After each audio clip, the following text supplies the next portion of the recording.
वरुणा शन्नो भवत्वर्यमा शन्नो इंद्रो बृहस्पतिः शन्नो विष्णुरुक्रमः।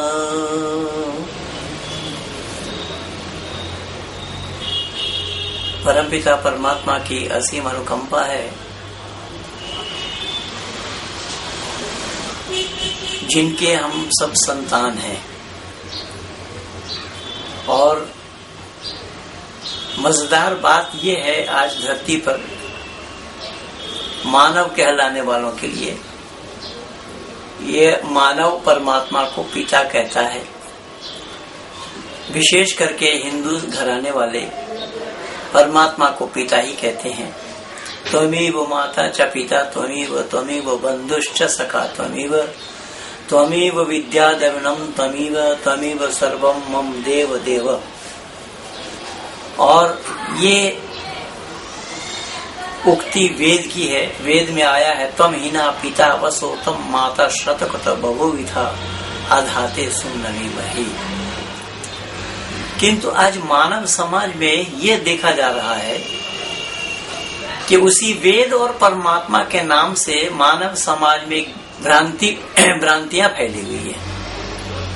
और इस भ्रांति से जब तक हम निवृत्त नहीं हो पाते हैं तो परमात्मा का पाया जाना तो बहुत दूर की बात। जब हम जानेंगे नहीं तो पाएंगे कैसे? परमात्मा को जानने के लिए महज वेद ही एक रास्ता है और वेद से ही परमात्मा को पाया जाना संभव है। वेद के अतिरिक्त बाहर किसी किताब से, किसी ग्रंथों के माध्यम से परमात्मा का जाना संभव नहीं है। तो जब जाना संभव नहीं है तो पाना भी संभव नहीं होगा। तो मानव समाज में जो यही वेद और ईश्वर के नाम से जो भ्रांतियां फैली हैं, ये भ्रांतियां फैलाने वाले ये सब के सब मजहबी दुकानदार लोग ही हैं।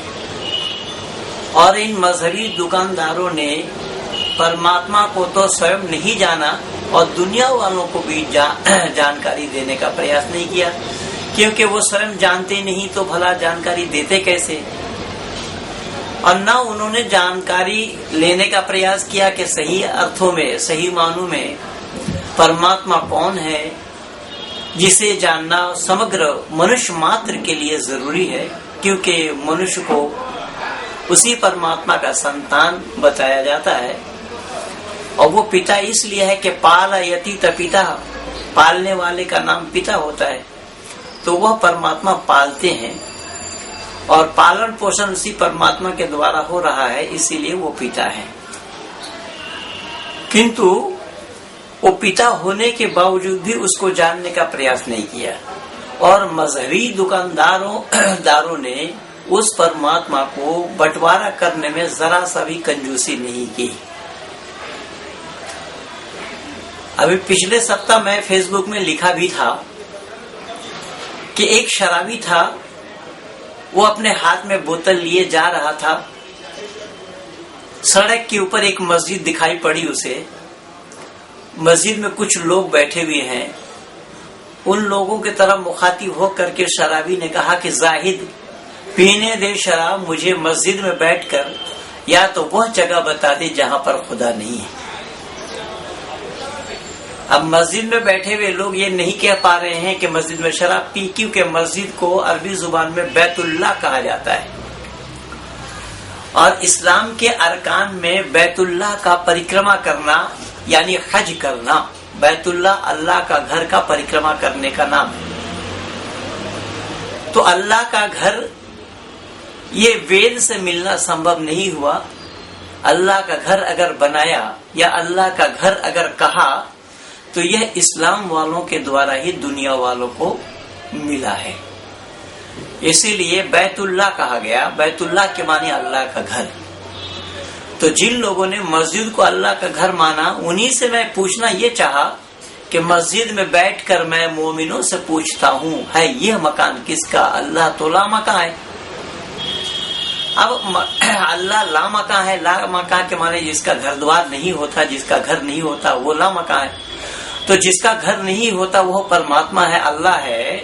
तो उसका घर बना लेना ये कैसा संभव होगा? और परमात्मा नहीं है, मैं गलती से कह गया, परमात्मा का घर होने का कोई सवाल ही नहीं है, इसीलिए घर अल्लाह का बताया गया है। तो अल्लाह का घर कैसा होना संभव हुआ? तो इसका जवाब इस्लाम जगत के विद्वानों से देना नहीं हुआ, लेकिन एक मनचले इस्लाम वाले ने बताया, क्या अल्लामा इकबाल ने बताया है। अल्लामा इकबाल ने क्या कहा कि जाहिद पी तू शराब मस्जिद में काफिर के दिल में, क्योंकि वो जगह खुदा का नहीं है। अब देखिए यहाँ पर भी उसने भेदभाव पैदा किया। काफिर के दिल में बैठ करके अगर कोई शराब पी रहा है, पहली बात तो ये दिल में बैठना संभव ही नहीं है, ये भी बेअकल वालों की काम है, बेअकल वालों की बातें हैं कि किसी के दिल में बैठ करके शराब पीना ये कैसा संभव होगा, जबकि वो शरीर शराब का बोतल हाथ में लिए जा रहा है, वो शराब पीना चाह रहा है। तो इसलिए इसका जवाब आर्य समाज के विद्वान पंडित गंगा प्रसाद उपाध्याय जी ने दिया था। और पंडित जी ने लिखा कि ऐ रिंद पी शराब तू मस्जिद में बेखतर, अगर दिल में खुदा नहीं तो कहीं पर खुदा नहीं है। अब यहाँ परेशानी की बात ये हुई कि जो शराब का बोतल हाथ में लिए जा रहा था और शराब पीना चाहता था मस्जिद में, उसने देखा कि दुनिया में विचरण करने वालों ने अल्लाह को ही बंटवारा किया। तो कैसा बंटवारा किया? जब इस्लाम वालों से पूछेंगे अल्लाह कहाँ है, तो वो यही कहा अर्रहमान अर्श इस्तवा, कि रहमान अर्श के ऊपर है। मैं नहीं कह रहा, कुरान कह रहा है। तो कुरान वालों से पता लगा अल्लाह कहाँ है, कि 7वां आसमान पर है। बाइबल वालों से पूछिए गॉड कहाँ है, वो कहते 4था आसमान पर है। और हमारे हिंदू घराने वालों से पूछेंगे तो वो कहेंगे कि खीर सागर में है। न मालूम इन बेचारों ने तैरने के लिए छोड़ा या डुबो दिया। अब ये अलग अलग हिसाब से ही लोगों ने अपना हिसाब लगाकर ही उस परमात्मा को बांटा है। किसी ने 7वां आसमान पर, किसी ने 4था आसमान पर, किसी ने खीर सागर में। तो इसलिए शराबी ने देखा कि ये तो बड़ी अजीब बात है कि परमात्मा को लोगों ने अपने हिसाब से बंटवारा करने में जरा सा भी कसर नहीं छोड़ा। तब उसने कहा कि जाहिद ना पीऊंगा शराब मैं मस्जिद में बैठकर, कि बोतल तो एक ही है, कहीं अल्लाह न मांग ले कि मैं बड़ा पियक्कड़ आदमी हूँ, पिए बगैर मैं जी नहीं सकता, और कहीं अल्लाह न मांग ले कि मैं बड़ा पियक्कड़ आदमी हूँ, पिए बगैर मैं जी नहीं सकता। और दुनिया वालों ने अल्लाह को जिस प्रकार से बंटवारा किया है, वो कहीं से हाथ बढ़ाएगा, उसे क्या पिलाऊंगा, खुद क्या पीऊंगा। तब उसने हार करके ये बात कही थी। इसी संदर्भ में मेरे गुरु ने, अमर स्वामी जिनका नाम था, उन्होंने कहा न भटक तलाश में जा बजा, जो यहाँ नहीं तो कहीं नहीं, वो मुहीत अर्श समा में भी, वह मकी में भी और मकाम में भी, वो ज़मीन में भी और ज़मां में भी, जो यहाँ नहीं तो कहीं नहीं। अर्थात दिल के अंदर में उस परमात्मा को टटोलने की बात हमारे गुरुवर अमर स्वामी जी ने की है। क्या है, दुनिया के लोगों, इस दिल के अंदर में टटोलो। परमात्मा अगर दिल में नहीं मिलता है तो कहीं पर भी मिलना मुश्किल है। इसलिए उन्होंने आगे और कहा कि जहाँ इल्लतो मालूल है, जहाँ फेल और मफूल है, तो फाइल किसे न कबूल है, जो यहाँ नहीं तो कहीं नहीं। न भटक तलाश में जा बजा, जो यहाँ नहीं तो कहीं नहीं। आर्य जगत के महान विद्वान यही अमर स्वामी जी के चचेरे भाई, जिनका नाम कुंवर सुखलाल जी था, उन्होंने भी लिखा है कि मन के मंदिर में प्रभु की ज्योति के दर्शन करें, असली मंदिर तो यही है, नकली ठिकाना छोड़ दें। क्या है, दुनिया के लोगों, मन के मंदिर में ही प्रभु का ज्योति का दर्शन करना चाहिए। दुनिया वालों ने जो ये नकली ठिकाना बनाया है, उस नकली ठिकाना से बाज आना चाहिए, क्योंकि वहां पर परमात्मा, भले ही लोग परमात्मा का नाम ले रहे हो, परमात्मा के घर बता रहे हो, तो परमात्मा का घर होना संभव नहीं है। क्योंकि ईशावासम इदम सर्वम यत्किंच जगत्याग जगत तेन त्यक्तेन भुंजी था मां गृधा कस्य सिद्धनम। वेद मुकद्दस में परमात्मा ने मनुष्य मात्र को यही उपदेश दिया है कि वह परमात्मा ईशावासम इदम सर्वम, वो ईश वास करने वाला है हर जगह। कोई ऐसा जगह खाली नहीं कि जहाँ पर परमात्मा न हो, अर्थात जल में, स्थल में और गगन में हर जगह परमात्मा मौजूद है। परमात्मा से कोई जगह खाली नहीं है। पर दुनिया वालों ने उस सर्वव्यापी परमात्मा को जानने का प्रयास ही नहीं किया। तो इसीलिए मैंने निवेदन किया कि परमात्मा के नाम से मानव समाज में फैली भ्रांतियां, कि मानव कहलाने वाले अगर उस परमात्मा को जान लेते होते, समझ गए होते, पहचान लेते होते, तो फिर उस परमात्मा को ढूंढने की कोई जरूरत ही ना होती। इस संदर्भ में इस्लाम जगत के विद्वानों ने भी बहुत खूब लिखा। अल्ताफ हुसैन हाली के नाम से एक बड़े अच्छे कवि हुए हैं इस्लाम जगत में, जो हरियाणा पानीपत के रहने वाले थे। उन्होंने अपनी किताब मुसद्दस हाली में लिखा कि नबी को जो चाहे खुदा कर दिखाए, इमामों का रुतबा नबी से बढ़ाएं, सदा खानकाहों में चादर चढ़ाएं, मज़ारों से दिन रात मांगे दुआएं, तौहीद में कुछ खलल इससे न आए, न ईमान बिगड़े न इस्लाम जाए। ये सब काम इस्लाम वालों के द्वारा ही हो रहा है। अब इसके बावजूद भी ईमान वाले कह रहे हैं, इस्लाम वाले कह रहे हमारा ईमान सही सलामत है। तो अल्ताफ हुसैन हाली साहब ने यही पूछा कि तुम अपने मनमानी कामों को करके फिर भी तुम बताना चाहते हो कि हमारा ईमान सही सलामत है, कि तुमने अल्लाह को जाना कब? अल्लाह को अगर तुम जानने का प्रयास करते होते तो ये सब काम न हुआ होता। तो इसीलिए उन्होंने क्या कहा, नबी को जो चाहे खुदा कर दिखाए। अब नबी को खुदा किसने किया?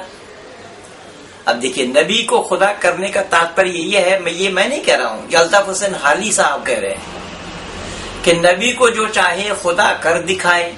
अब खुदा के साथ अगर नबी को न मिलाया जाए तो खुदा पूरा नहीं होगा। कुरान साक्षी है, वातिउल्लाह वातिउर रसूल कुल इन कुंतुम तुहिब्बूनल्लाह फत्तबिऊनी युहिब्बुकुमुल्लाहु व यगफिर लकुम ज़ुनूबकुम वल्लाहु गफूरुर रहीम। और बरेलवी वाले तो यहाँ तक कह देते हैं गुस्ताख है वो लोग जो कहते हैं बशर हैं, यानी हुजूर सल्लल्लाहु अलैहि वसल्लम को वह बशर मानने के लिए भी तैयार नहीं है। इसलिए मौलाना साहब अल्ताफ हुसैन हाली साहब को लिखना पड़ा कि नबी को जो चाहे खुदा कर दिखाएं, इमामों का रुतबा नबी से बढ़ाएं, सदा खानकाहों में चादर चढ़ाएं। जबकि हदीस में आया आई यजस्सल कब्र आई यक़अद अलैहि व आई यबनी अलैहि, यानी कब्र को पक्का मत बनाओ, ना चादर चढ़ाओ उस पर, ना फूल चढ़ाओ और ना बैठो उसके नजदीक। तो कब्र को पक्का बनाने तक के लिए मना है, और यहाँ तक के कब्र को अगर नीचे जमीन से पक्का बनाते हैं वो भी जायज नहीं है। जमीन में ही लिटाना पड़ेगा। मुर्दों को लिटाने के लिए जमीन पर ही लिटाना होगा, फर्श पर, यानी पक्के पर नहीं, सीमेंटेड जगह पर नहीं है। तो यहाँ पर जब मजार बनाने तक के लिए मना है, तभी अल्ताफ हुसैन हाली साहब ने यही कहा। तो ये क्यों हो रहा है? ये भ्रांतियां तो है, इसी का नाम ही तो भ्रांतियां हैं। तो भ्रांतियां केवल इस्लाम समाज में नहीं, मुस्लिम समाज में नहीं, समग्र मानव समाज में है। वो मैं पहले ही बता चुका हूँ।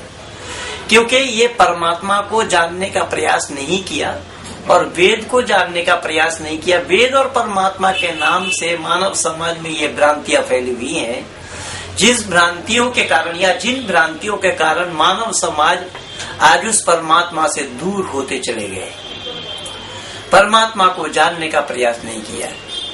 और यह सब एक दूसरे को ये बता रहे हैं कि हम ही बता सकते हैं परमात्मा का पता या अल्लाह का पता। छोड़िए परमात्मा को, इन अल्लाह वालों से पूछ लीजिए ये अल्लाह वाले कह रहे हैं कि अल्लाह का पता हम ही बता सकते हैं और कोई नहीं। लेकिन मैं आज इस्लाम वालों से ये दो टुक में कह देना चाहता हूं कि अगर आप ही उस अल्लाह का पता बताने वाले होते तो आप में ये 72 फिरके क्यों होते भाई? अब हर फिरके वाले ये दावा कर रहे हैं कि अल्लाह को हम ही जानते, हम ही जन्नती हैं, बाकी सब दोज़खी हैं, सबको दोज़ख में जाना पड़ेगा, हम ही जन्नत में जाएंगे।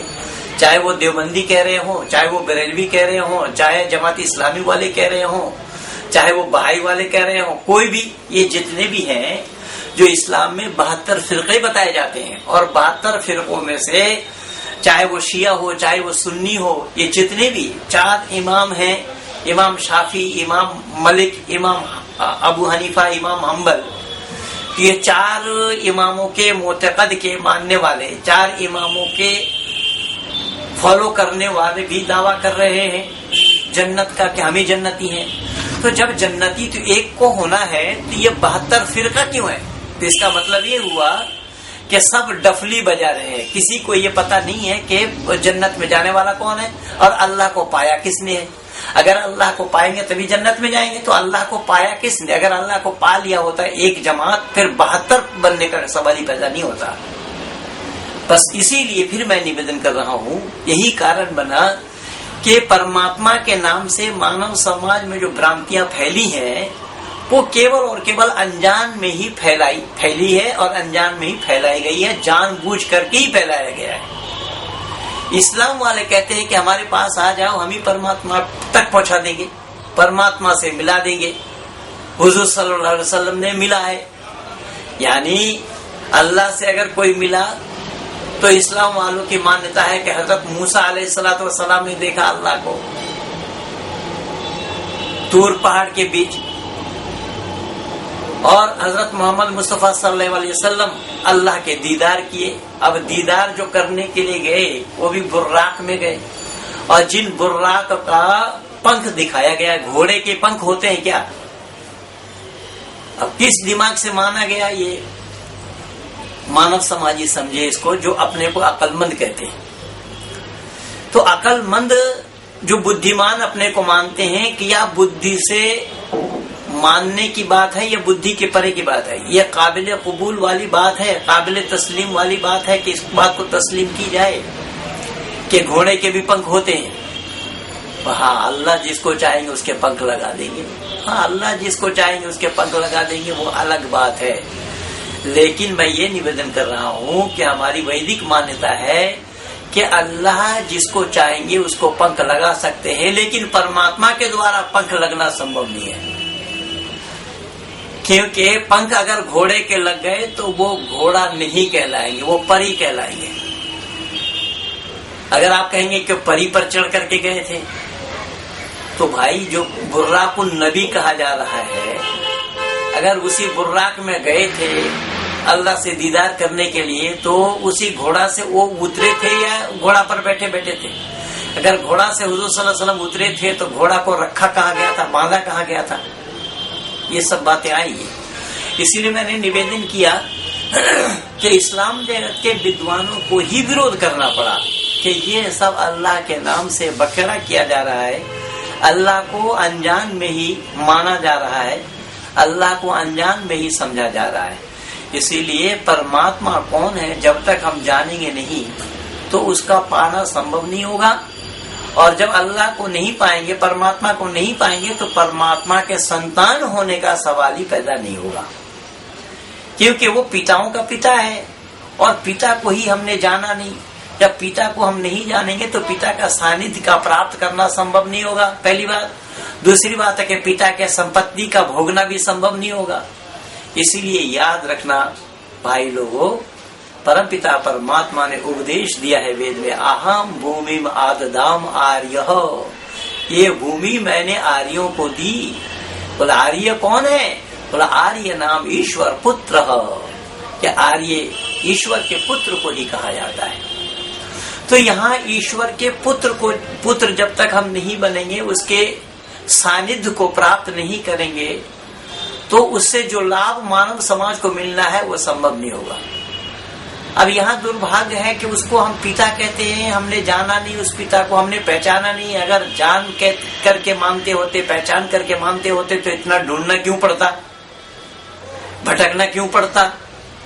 इसका मतलब यही हुआ कि ये अनजान में ही भटक रहे हैं। तो ये भटकाने वाली बातें जो की गई हैं, ये सब मजहबी दुकानदारों ने किया है।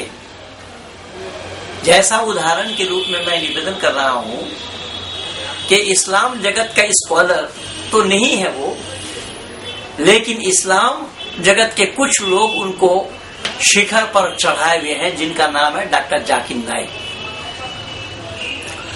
और डॉक्टर जाकिर नाइक के जो गुर्रे हैं वो मेरे नाम से ही कुछ क्लिप्स बनाए हुए हैं, फेसबुक में भी डाला हुआ है, वो यूट्यूब में भी डाला हुआ है कि जाकिर नाइक जाकिर नाइक जाकिर नाइक। ये इतने बार अगर परमात्मा का, अल्लाह का नाम ले लेते तो हो सकता अल्लाह का दीदार हो जाता। ये जाकिर नाइक बोल रहे हैं। भाइयों, मैं आप लोगों को ये बताना चाहता हूँ कि जाकिर नाइक मैं इसलिए बोल रहा हूँ कि जाकिर नाइक ने जो भ्रम फैलाया है मानव समाज में, इसीलिए मैं बार बार उनका नाम ले रहा हूँ और मैं सामने बुलाना चाहता हूँ कि मानव समाज को जो दिग्भ्रमित उन्होंने किया है, अगर वो सामने आए तो उनको बताया जाए। यद्यपि हमने अपने प्रयास से ही उनकी दुकानदारी में खलल डाल दी है, इसमें कोई शक व शुबा की गुंजाइश नहीं है। तो जाकिर नाइक इसीलिए हमें करना पड़ा कि जाकिर नाइक ने मानव समाज में किस तरीके से भ्रम फैलाया है, मैं आप लोगों को बताना चाह रहा हूँ। अगर ध्यान से सुनेंगे तो आप लोगों को पता लगेगा कि जाकिर नाइक की एक पुस्तक है, क्या कुरान ईश्वरीय ग्रंथ है के नाम से। इसमें जो बातें उन्होंने लिखी हैं वो तर्क की कसौटी पर खरा उतरती है या नहीं, जिसको दुनिया वालों के सामने में मैं रखना चाहता हूँ। इसे ध्यान से सुनेंगे या पढ़ेंगे, जिसको पुस्तक आकार भी मैं देने जा रहा हूँ, लेकिन यहाँ मैं कैसेट के माध्यम से, रिकॉर्डिंग के माध्यम से पहले आप लोगों तक पहुँचा दूं अपनी बात, फिर उसके बाद इसके पुस्तक के रूप में मैं आप लोगों के सामने प्रस्तुत कर रहा हूँ कि ईश्वरीय ग्रंथ कुरान है जो डॉक्टर जाकिर नाइक साहब कह रहे हैं।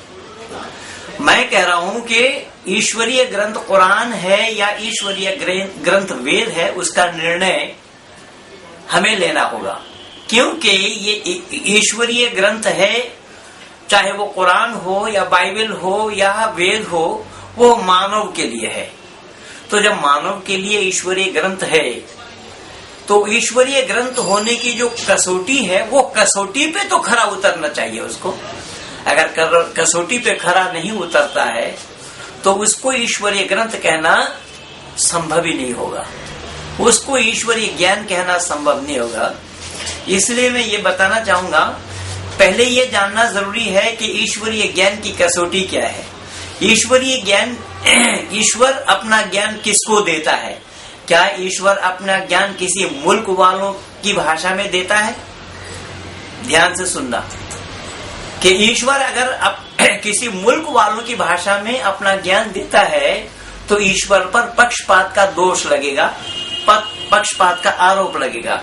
दूसरे जो देश वाले हैं, दूसरे देश की भाषा में अगर वो नहीं है तो दूसरे देश वाले परमात्मा की तरफ उंगली उठाएंगे, ईश्वर की तरफ उंगली उठाएंगे कि हमारे मुल्क वालों की भाषा में आपने ये ज्ञान क्यों नहीं दिया, दूसरे मुल्क वालों की भाषा में क्यों दिया।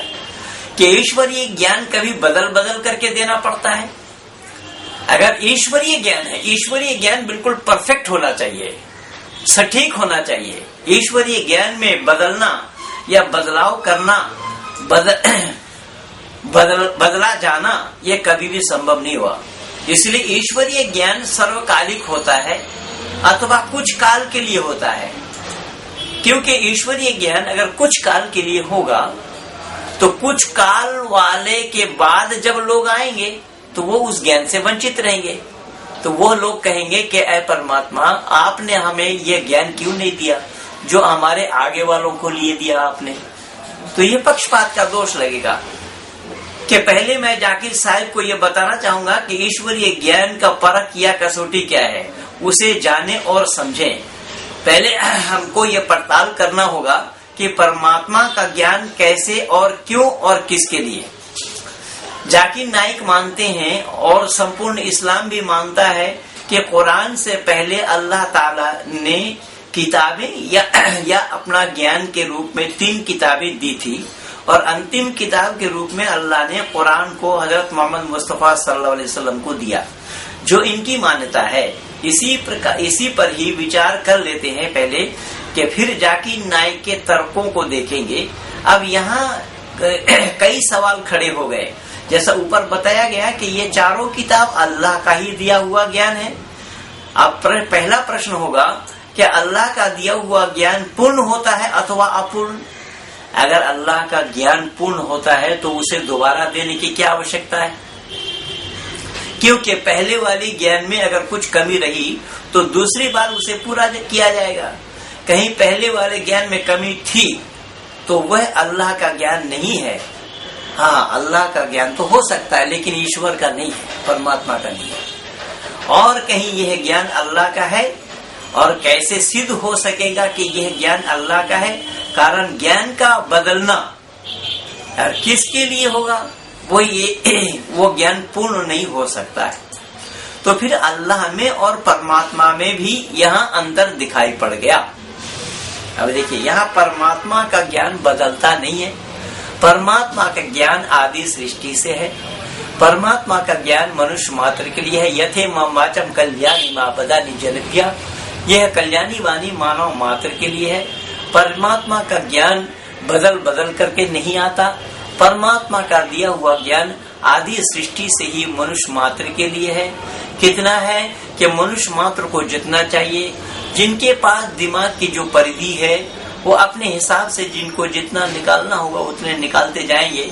इसीलिए वेद में नेति नेति शब्द आया है कि यहीं तक नहीं है, यहीं तक नहीं है, और है, और है, और है, और है। कितना है कि जो जितना उसमें से निकालना चाहेगा उतना ही उसको प्राप्त होता चला जाएगा। परमात्मा का ज्ञान कभी भी समाप्त होने वाला नहीं है। अगर परमात्मा के ज्ञान समाप्त हो जाए तो परमात्मा पर दोष लगेगा। तो यहाँ पर अल्लाह का ज्ञान अल्लाह ने बदल बदल करके दिया है। कभी किसी के लिए दिया, कभी किसी के लिए दिया, कभी किसी के लिए दिया। किसी के लिए तौरात दी, किसी के लिए ज़बूर दिया, किसी के लिए इंजील दिया और किसी के लिए कुरान। लेकिन परमात्मा का ज्ञान वेद आदि सृष्टि से है, मनुष्य मात्र के लिए है, मनुष्य मात्र के भाषा में है। किसी मुल्क वालों की भाषा में परमात्मा का ज्ञान नहीं है। अब अल्लाह अगर किसी मुल्क वालों की भाषा में अपना ज्ञान दे दे तो बतलाइए, ये अल्लाह पर जो दोष लगा है ये दोष तो परमात्मा पर लगा नहीं। तो फिर हम ईश्वर और अल्लाह को कैसे एक बता सकते हैं भला? ईश्वर और अल्लाह दोनों एक कैसा हो सकता है भला? क्या ईश्वर का ज्ञान परिपूर्ण है और अल्लाह का ज्ञान अधूरी है? तो दोनों एक कैसा हो जाएगा? इन बातों को भी दुनिया वालों ने समझने का प्रयास नहीं किया। तो फिर अल्लाह में और परमात्मा में यहाँ अंतर हो गया। परमात्मा का ज्ञान पूर्ण है, आदि सृष्टि से है, मानव मात्र के लिए है, मानव मात्र की भाषा में है। यहाँ एक शब्द और सुनना ध्यान से, मानव मात्र की भाषा में है परमात्मा का ज्ञान। क्यों कि मानव मात्र की भाषा क्या है? तो कुछ लोग कहेंगे भाई हमारे यहाँ मानव मात्र की भाषा तो यहाँ इंटरनेशनल लैंग्वेज है, अंग्रेजी को माना जा रहा है। नहीं, अंग्रेजी भी भाषा नहीं है। भाषा उसी को कहा जाता है कि जिसमें स्वर होता है, उसी का नाम भाषा है। और स्वर का साधन, स्वर का ताल्लुक, स्वर का संपर्क डायरेक्ट परमात्मा से है। इसीलिए स्वर उसी को कहा गया है कि स्वयं राजंता इति स्वरहा, जो अपने आप में राजा है, जो किसी का सहयोग नहीं लेता, किसी का सहारा नहीं लेता, वो अपने आप में बोले। तो इसकी और कसौटी देखेंगे आप। जब धरती पर कोई मानव पैदा होता है, चाहे मुसलमान घर में अरब में जन्म ले, हिंदू घर में भारत में जन्म ले, या ईसाई परिवार में लंदन में अमेरिका में जन्म ले, तो हर बच्चे की रोने, हंसने, चिल्लाने, पुकारने की आवाज एक ही होती है, अलग अलग भाषा में कोई नहीं रोता। कोई बच्चा मुसलमान परिवार में जन्म लेकर के अल्लाह अल्लाह नहीं रोता, मोहम्मद मोहम्मद नहीं चिल्लाता, कुरान कुरान नहीं पुकारता। हिंदू परिवार में जन्म लेकर के बच्चा राम राम नहीं कहता, कृष्ण कृष्ण नहीं बोलता और गीता रामायण महाभारत आदि भी नहीं कहता। ईसाई परिवार में जन्म लेकर के बच्चा ईसा ईसा नहीं चिल्लाता, मरियम मरियम नहीं चिल्लाता, गॉड गॉड नहीं पुकारता, अपितु हर बच्चे की रोने हंसने चिल्लाने पुकारने की आवाज एक ही है, चाहे वो आ बोले, ई बोले, ऊ बोले, इसी का ही नाम स्वर है। और ये स्वर केवल और केवल संस्कृत में है, इसीलिए परमात्मा का दिया हुआ भाषा संस्कृत है जो मनुष्य मात्र के लिए है। तो यही कारण बना कि हमारे ऋषि मुनियों ने संस्कृत को केवल भाषा नहीं बोला, अपितु देववाणी कहा है, देवताओं की वाणी है। तो देवताओं की वाणी होने का भी यही कारण है कि आदि सृष्टि में ही परमपिता परमात्मा ने मनुष्य को मात्र को एक ही भाषा देकर के भेजा है। इसीलिए किसी मुल्क वालों की भाषा में परमात्मा का ज्ञान होना संभव नहीं है। परमात्मा के ज्ञान में विज्ञान विरुद्ध बात परमात्मा के ज्ञान में होना कभी भी संभव नहीं है, और परमात्मा के ज्ञान में सृष्टि नियम विरुद्ध बातों की कोई गुंजाइश नहीं है, और ना ही परमात्मा की कसौटी ईश्वरीय ज्ञान की किताब उतारने की आवश्यकता बता सके।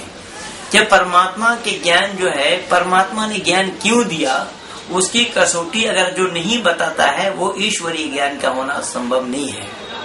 परमात्मा के ज्ञान में किसी की वंशावली नहीं होनी चाहिए, क्योंकि परमात्मा के ज्ञान में अगर किसी का वंशावली हो जाए, किसी की वंशावली उसमें लिखी गई हो, तो वह परमात्मा का ज्ञान नहीं होगा। क्यों? कि वो वंश जब तक आया है धरती पर, उसके बाद ही उसकी चर्चा है। अब यहाँ विचारणीय बात यह है कि परमात्मा के ज्ञान में किसी की वंशावली हो तो एक वंश को लेकर के परमात्मा नहीं है, परमात्मा ब्रह्मांड को लेकर के है। लेकिन कुरान में अनेकों की वंशावली है, जैसे लूत की किस्सा है, इमरान का किस्सा है, बुनियामिन का किस्सा है, इसहाक का किस्सा है, इस्माइल का किस्सा है, इब्राहिम का किस्सा है, आदम का किस्सा है, मोहम्मद का किस्सा है, यानी किस्सा ही किस्सा है।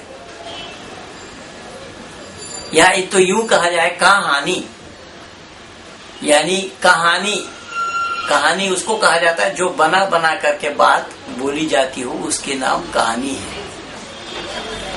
तो कुरान खुद गवाह है, नहनु नकुस्सु अलैका अहसनल क़सस, कि एक मनोरम किस्सा मैं बयान कर रहा हूं, जो यूसुफ और जुलेखा की किस्सा है वह। तो कहने का तात्पर्य ये है कि अगर किसी के वंशावली हो ईश्वरीय ज्ञान में, तो दोष कैसा लगा कि उस वंश के पहले की किताब नहीं है, वो उस वंश के बाद की किताब है। और परमात्मा का ज्ञान आदि सृष्टि से, जब सृष्टि की रचना हुई तब परमात्मा ने ज्ञान दिया मनुष्य मात्र को। परमात्मा का ज्ञान उसके बाद का है, जब मनुष्य सृष्टि हुई, मनुष्यों की सृष्टि उत्पत्ति हुई, उस समय से ही परमात्मा का ज्ञान है। क्योंकि परमात्मा अगर ज्ञान न देते तो मनुष्य का एक भी कदम चलना संभव नहीं था। इसीलिए परमात्मा के ज्ञान में वंशावली किस्सा कहानी की गुंजाइश किसी प्रकार की होना संभव नहीं है। और परमात्मा के ज्ञान उसके उतारने की आवश्यकता भी बता सके। ईश्वरीय ज्ञान में किसी परिवार की घरेलू झगड़े जो मनुष्य से संबंध रखता हो वो नहीं होना चाहिए। ये ईश्वरीय ज्ञान में जो घरेलू झगड़ा है, ऐसे न मालूम अल्लाह ताला ने कुरान के अंदर में कितने झगड़े मिटाए। हजरत मोहम्मद साहब के पति पत्नी के झगड़े मिटाए, लूत के काल में पुरुषों से बदफेली करते थे, इगलामबाजी करते थे, उस झगड़ा को भी अल्लाह ने मिटाया है। हजरत यूसुफ अलैहिस्सलाम पापी है या नहीं है, कि कुर्ता उनके पीछे से फटा है या आगे से फटा है, ये अल्लाह को बताना पड़ रहा है। अल्लाह को गवाही देनी पड़ी कि अगर इनके कुर्ता पीछे से फटा है तो जुलेखा दोषी है, आगे से फटा है तो यूसुफ दोषी है। क्योंकि अगर कुर्ता पीछे से फटा होगा तो पीछे से पकड़ी होगी, तभी कुर्ता पीछे से फटा। अब यह बात अल्लाह को कहना पड़े, इसलिए वेद में यानी ईश्वरीय ज्ञान में इन सब बातों की कोई गुंजाइश नहीं है, न होना संभव है। तो कुरान में केवल एक दो नहीं, ऐसी अनेक किस्सा भरा पड़ा है। जब ईसा मसीह बिना बाप के पैदा हुए तो बचपन में ही बोलने लगे। जो बोलने की आयु जो 1.5-2 साल के बच्चे बोलते हैं, लेकिन ये जन्म लेते ही बोलने लगे। कलम डाला गया पानी में, कलम तैर रहा है, कलम जा रहा है उसी पानी में। ये सब गवाही कुरान से ही है। कुरान में ही अल्लाह को ये सब सारी गवाही देनी पड़ी। इसलिए मैं जाकिर नाइक साहब ही नहीं, अपितु समग्र इस्लाम जगत से ये दावा कर रहा हूँ, इस्लाम जगत के विद्वानों से भी ये कहना चाहूंगा कि ईश्वरीय ज्ञान में इस प्रकार की एक घरेलू बातों को उपदेश के रूप में मनुष्य मात्र के लिए मानना यह संभव ही नहीं है। यही कारण बना कि वेद में ऐसे किसी के घरेलू किस्सा कहानी की कोई भी गुंजाइश नहीं है। जो मनुष्य संबंध रखता हो वह ना तो ईश्वरीय ज्ञान हो सकता है कि ईश्वरीय ज्ञान को मनुष्य अपने ईश्वर के गुणों को जानकर उसकी उपासना कर सके। ईश्वर के गुणों को अगर नहीं जान पाएंगे तो उसकी उपासना भी नहीं हो पाएगी। ईश्वरीय ज्ञान में ईश्वर की निंदा ना हो, क्योंकि उसकी उपासना करना फिर संभव नहीं हो पाएगा। ईश्वरीय ज्ञान जिस पुस्तक से ईश्वर पर अज्ञानता का दोष लगे, देखिए जो मैं प्रमाण दिया हूँ ये सब अज्ञानता का दोष लग रहा है, तो जिस ग्रंथ से ईश्वर पर अज्ञानता का दोष लगे वो ईश्वरीय ज्ञान का होना संभव नहीं है। ईश्वरीय नियम से बनाई वस्तुओं को के मानव नकल नहीं कर सकता। फिर ध्यान देना कि ईश्वरीय बनाई वस्तुओं को मानव नकल नहीं कर सकता। जैसा सूरज का नकल, चंद्रमा का नकल, सितारा का नकल, आकाश का नकल, धरती का नकल, पेड़ पौधों का नकल, मसनूई चीज दुनिया वाले बना तो लेती है बंदो, लेकिन परमात्मा के बनाए हुए देखिए फूल परमात्मा ने बनाए। प्रकृति में जो फूल है उस फूल में आप देखेंगे भंवरा बैठती है, और आपने जो फूल बनाया मनुष्य द्वारा जिस फूल को बनाया गया है उसमें भंवरा बैठने का कोई सवाल ही पैदा नहीं होता। तो जब ईश्वरीय बनाई हुए वस्तुओं को जब इंसान नकल नहीं कर सकता तो फिर उस अल्लाह का दिया हुआ ज्ञान को इंसान ने उसको बदल कैसे दिया? ये अल्लाह अपने आप सवाल के घेरे में आ जाएंगे। चाहे वो तौरात के नाम से हो, चाहे वो इंजील के नाम से हो, चाहे वो ज़बूर के नाम से हो, जब उसमें तब्दीली आ गई, उसमें परिवर्तन आ गया, लोगों ने मिलावट कर दिया, तो लोगों का मिलावट करना संभव ही नहीं होगा, जिस कारण वेद में मिलावट करना संभव नहीं हुआ।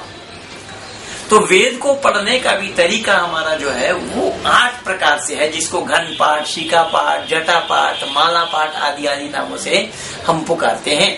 तो जिसमें एक भी अक्षर का मिलाना, एक भी शब्द का मिलाना कलम के नींव तक का रखना संभव नहीं होगा। कारण कलम के नींव अगर रखे जाएंगे तो वो भी अक्षर बन जाएगा, जो प्राचीन व्याकरण के माध्यम से ऋषि पाणिनि ने लिखा है कि उसी का नाम है नासिका वचन उन्नासिका। वो नाक से उच्चारण करने वाली अक्षर बन जाएगी, जिसको हम चंद्र बिंदु बोलते हैं।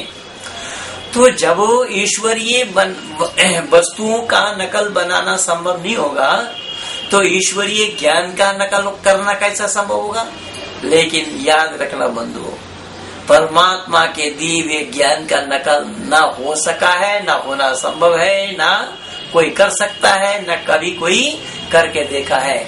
लेकिन अल्लाह खुद गवाह है कि अल्लाह के दिए हुए ज्ञान में इंसान ने मिलावट कर दी। तब अल्लाह को पता लगा 3 बार के बाद, तब तौरात, ज़बूर, इंजील बदलने के बाद तब कुरान में जाकर के अल्लाह को कहना पड़ा नहनु नज़्ज़लना ज़िक्र व इन्ना लहू लहाफ़िज़ून, कि इसका नाजिल करने वाला मैं हूँ, अब इसका हिफाजत करने वाला भी मैं हूँ, या इसका हिफाजत मैं करूँगा। तो अल्लाह इससे पहले भी तो नाजिल करने वाले थे, उसकी हिफाजत की जिम्मेदारी किसकी थी? क्या किसी इंसान की जिम्मेदारी थी या उसी अल्लाह की जिम्मेदारी थी? यही कारण बना कि ईश्वरीय ज्ञान में मिलावट का होना संभव नहीं है। ईश्वरीय ज्ञान में कोई नहीं मिला सकता। जैसे ईश्वरीय बनाए वस्तुओं के नकल नहीं कर सकते हैं, वैसे ज्ञान में मिलावट नहीं हो सकता है। मनुष्य के द्वारा किसी भी बीज का बनाया जाना संभव नहीं होगा। ध्यान से सुनना जाकिर साहब, मनुष्य के द्वारा किसी बीज का बनाना भी संभव नहीं होगा। एक छोटी सी बात मैं बता रहा हूं, बहुत मामूली सी बात है। बीज, चाहे वो सरसों का बीज हो, किसी भी अदना से अदना बीज हो, उस बीज का बनाना इंसान के द्वारा संभव नहीं होगा। तो जब इंसान के द्वारा किसी पौधे के बीज का बनाना संभव नहीं होगा, तो उस अल्लाह के द्वारा दिया हुआ ज्ञान को बदलना इंसान के लिए संभव क्यों हुआ? वो इसलिए हुआ, वो ईश्वरीय ज्ञान नहीं है, वो अल्लाह का ज्ञान है, इसलिए उसमें बदलना संभव हुआ।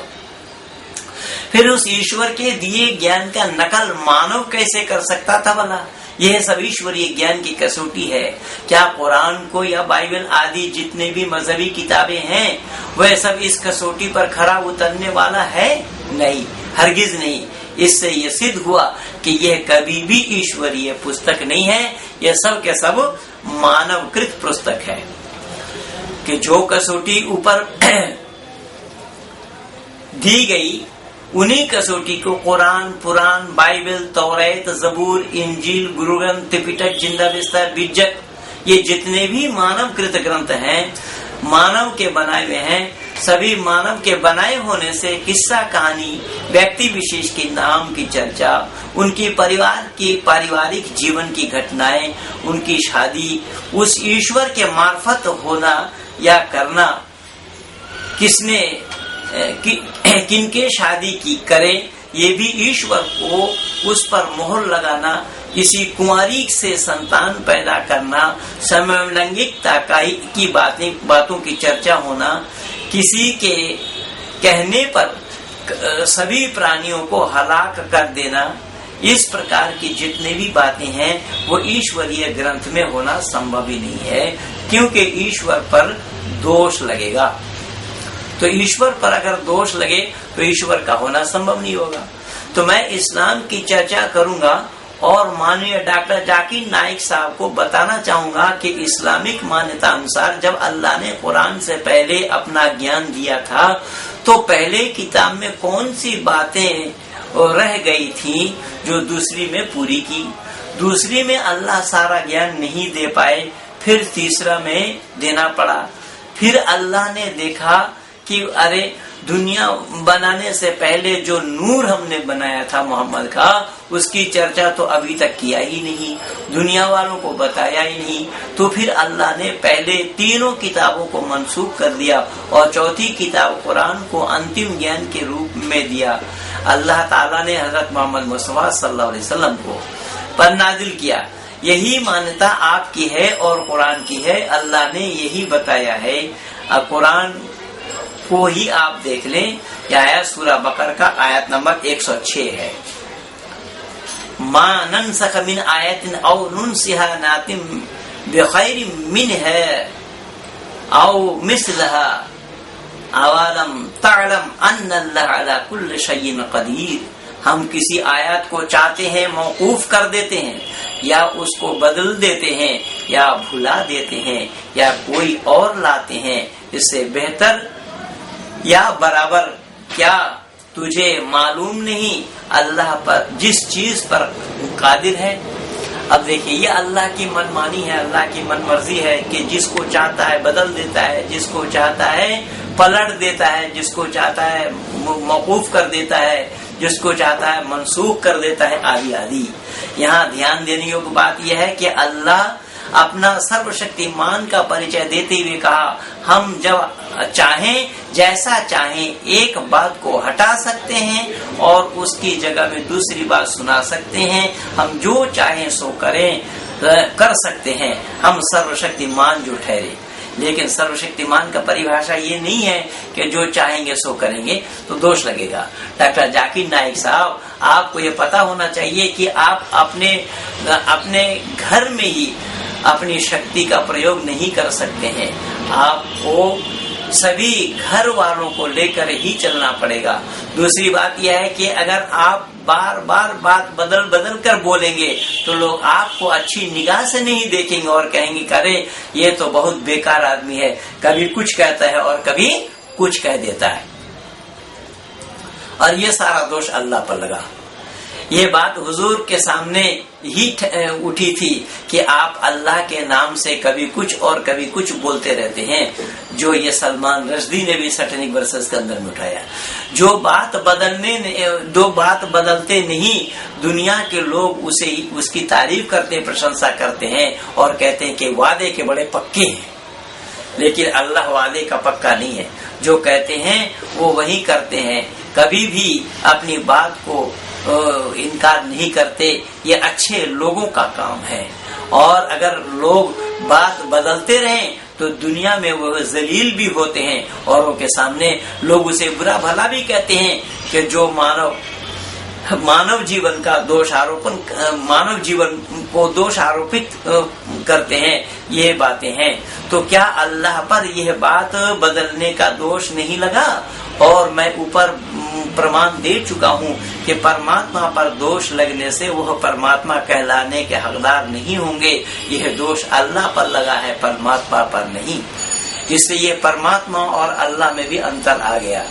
और मैं यही फिर बता रहा हूँ कि मानव समाज में इसी ईश्वर के नाम से ही और वेद के नाम से जो भ्रांतियां फैली हैं, उन भ्रांतियों को जब तक हम दूर नहीं करेंगे तो परमात्मा का भी पाया जाना संभव नहीं होगा।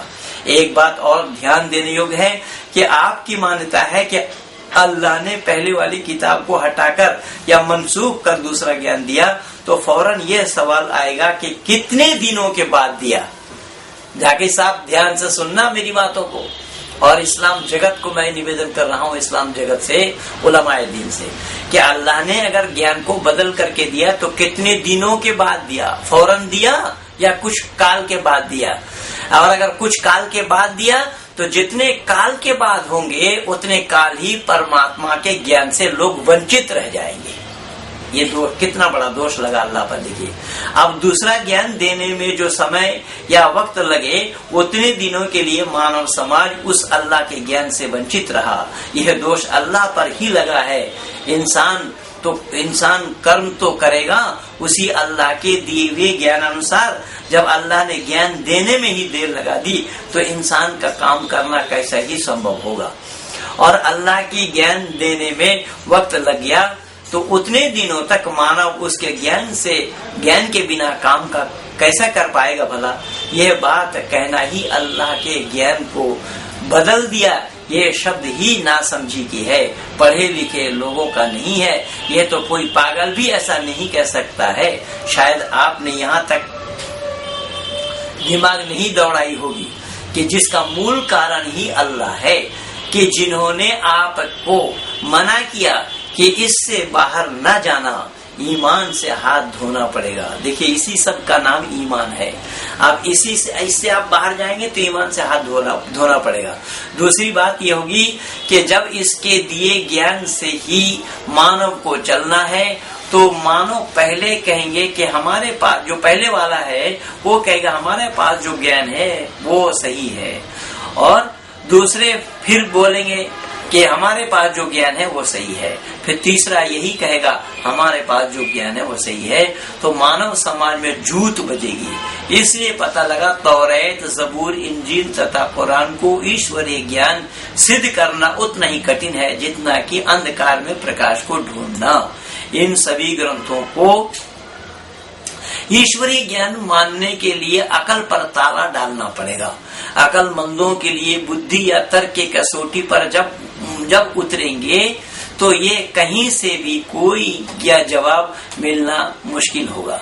इसी तर्क के कसौटी पर मेरे सामने अब तक जितने भी आलिम या विद्वान आए हैं सब निरुत्तर होकर गए हैं, किसी के पास कोई जवाब नहीं और ना ये कयामत तक जवाब दे सकते हैं। आपने जब 2004 के प्रथम जनवरी में मुंबई के सम्मेलन में मुझे अपना निमंत्रण कार्ड भेजा तो मैं आपको एक सवालनामा भेजा था, आपने उसका जवाब नहीं दिया। फिर मैं नीदरलैंड गया, वहां से भी आपको रिमाइंड भेजा, जब आप अपने जवाब नहीं दिया तो आपको लिखा गया सवालों को मैं 2004 में अपने मासिक पत्रिका ऋषि सिद्धांत रक्षक में मार्च महीने में उसको निकाला था, क्योंकि उसका संपादक मैं था। फिर भी मैं अपनी पुस्तक मस्जिद से या इशारा की ओर में उसको छाप दिया। आज तक आप जवाब नहीं दिए और ना ही जिंदगी भर दे पाएंगे। आपकी अथवा कुरान की अल्लाह की जो मान्यता है कि माशा अल्लाह कान लम यशा लम यकुन, अर्थ अल्लाह जो चाहता है वही होता, जो नहीं चाहता वो नहीं होता। फिर अल्लाह ने कहा अल्लाह यशा अल्लाहु लहदन्नास जमीआ, क्या अल्लाह जिसको चाहता है हिदायत देता है, जिसको चाहता है गुमराह कर देता है। अगर अल्लाह की ये दशा है तो उनके बंदों की दशा क्या होगी, वो तो दुनिया वालों के सामने ही है। सिर्फ इतना ही नहीं, पूरी कुरान में अल्लाह ने मनमानी, अल्लाह की मनमानी भरी पड़ी है। देखिए सूरह निसा आयत नंबर 79 को, मा असाबक मिन हसनतिन फमिनल्लाह व मा असाबक मिन सय्यतिन फमिन नफ्सिक व अरसलनाका लिन्नास रसूलन व कफा बिल्लाहि शहीदा। ऐ इंसान, तुझे जो कोई खुशहाली पेश आती है, यानी अच्छा या बुरा, खुशहाली नजर आती है वो महज अल्लाह की तरफ से है, और जो बदहाली पेश आती है वो तेरे काम के सबब से है। और भेजा हमने तुझको वास्ते लोगों के पैगाम पहुंचाने वाला, और अल्लाह गवाह काफी है। श्रीमान नाइक साहब, कुरान की इन्हीं आयतों को आपके अल्लाह खुद निरुत्तर हो गए। इन्हीं आयतों से आपके अल्लाह खुद निरुत्तर हो गए। ध्यान से देखिए, ऊपर जो प्रमाण कुरान का मिला है वो अल्लाह की मन मर्जी, जो चाहे सो करें, जो चाहे सो करा दें। तो अल्लाह जिसको चाहेंगे खुशहाल रखेंगे, करेंगे आदि। तो यह बदहाली को इंसान का काम का सबब कैसे बता दिया। जब खुशहाली उसी की दी हुई है तो बदहाली भी तो उसी की दी हुई होनी चाहिए। फिर यह कर्म कहाँ से जुड़ गया, और हमारा कर्म ही है, कर्म का ही सबब है। जो बदहाली है तो मेरे कर्म पर अल्लाह की हस्तक्षेप नहीं होगा। क्यों कि हम कर्म भी करते और नहीं भी, वह हमारी यानी इंसान की मर्जी होगी। फिर अल्लाह जो चाहा वही किया, और जो हुआ यह वाक़ अपने आप में गलत साबित हो गया। तो इस प्रकार से मैं निवेदन करूंगा कि सही अर्थों में मानव समाज को जो ईश्वर के नाम से जो दिग्भ्रमित किया गया है, वो इन्हीं मजहबी किताबों के माध्यम से ही मानव समाज को दिग्भ्रमित किया गया है।